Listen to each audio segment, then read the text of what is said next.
Parte ufficialmente la prima edizione di Agrigento Jazz Festival, incorniciata dallo splendido scenario della Valle dei Templi.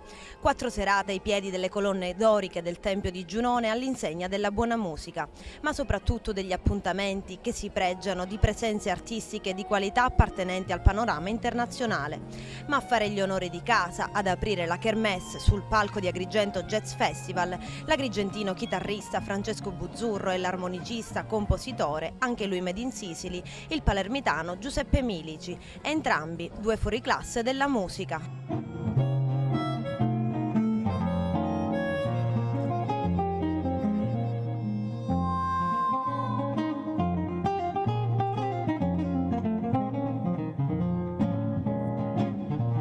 Qual è la sua opinione personale ma soprattutto professionale su questa iniziativa? L'iniziativa è meravigliosa, sono felicissimo di essere qui questa sera e di promuovere il jazz ad Agrigento in un contesto straordinario. La felicità è doppia perché sono con Giuseppe Milici, che ritengo essere uno dei più grandi armonicisti al mondo e col quale collaboro da più di un ventennio. Quindi sono doppiamente soddisfatto di inaugurare l'Agrigento Jazz Festival nella speranza che questa manifestazione possa continuare negli anni a venire, sempre con maggior sostegno da parte delle istituzioni. I suoi progetti attuali e futuri?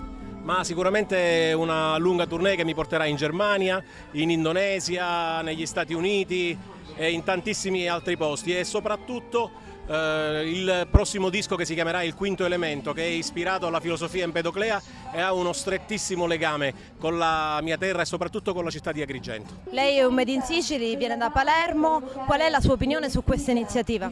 È un'iniziativa straordinaria perché è in Sicilia, è in un posto bellissimo e mi auguro che comunque abbia un seguito, perché il posto lo merita, e perciò speriamo che ce ne siano tante di queste occasioni. Quali sono i suoi impegni attuali e nell'immediato? Nell'immediato domani vado a Roma per registrare un paio di album, poi sarò a Sanremo per un festival e poi comunque in Svizzera, in Germania, un po' in giro per l'Europa.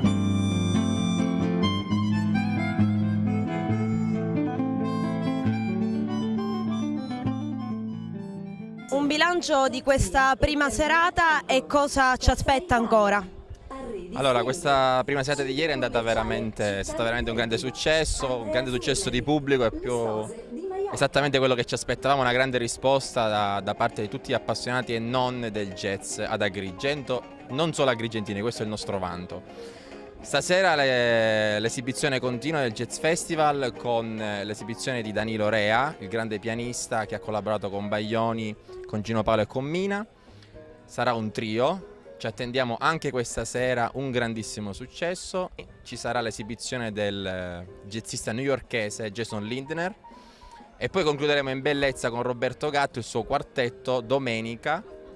Crediamo e speriamo Agrigento Jazz Festival possa essere un grande successo per Agrigento, per tutti gli amanti della musica, e che possa da questo anno ripetersi ogni anno sempre più in grande. Le serate con i concerti sono ogni sera alle 21:15, ma dalle 20 in poi i cancelli si aprono per un aperitivo organizzato dal Caffè Italia, con una buona musica, del buon vino, della buona birra.